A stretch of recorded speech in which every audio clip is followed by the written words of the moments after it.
También llevé a mi negra a hacer una excursión. Había una tribu de indios que comía carne humana. A todos nos comieron y verán lo que pasó. Mi suegra, que era gorda, la cogieron primero. Le quitaron la ropa y cruda se la comieron. Y el cacique mocorongo, que era el más comelón, le dijo: mi suegro, tómelo como yo. Lo cogió de una mano y lo desvistió, ya que el cuero era algo duro, pero así se lo comió. Se comieron mi suegro, se comieron mi suegra. Ay, hombre mocorongo, no te comas a mi negra. Se comieron mi suegro, se comieron mi suegra. Ay, hombre mocorongo, no te comas a mi negra. Dale, compadre.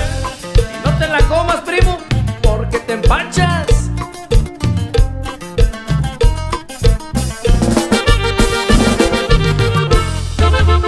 Conjunto Rarámuri. Entonces fui para el Congo con mi suegro y mi suegra. También llevé a mi negra a hacer una excursión. Había una tribu de indios que comía carne humana. A todos nos comieron y verán lo que pasó.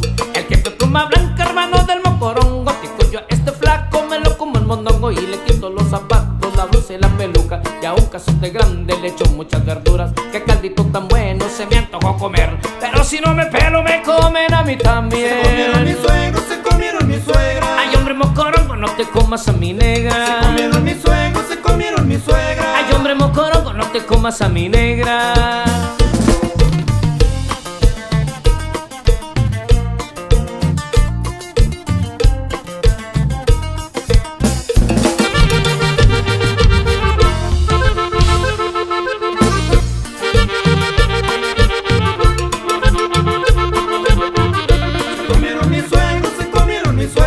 Hombre mocorongo, no te comas a mi negra. Se comieron mi suegro, se comieron mi suegra. Ay, hombre mocorongo, no te comas a mi negra. Se comieron mi suegro, se comieron mi suegra. Ay, hombre mocorongo, no te comas a mi negra.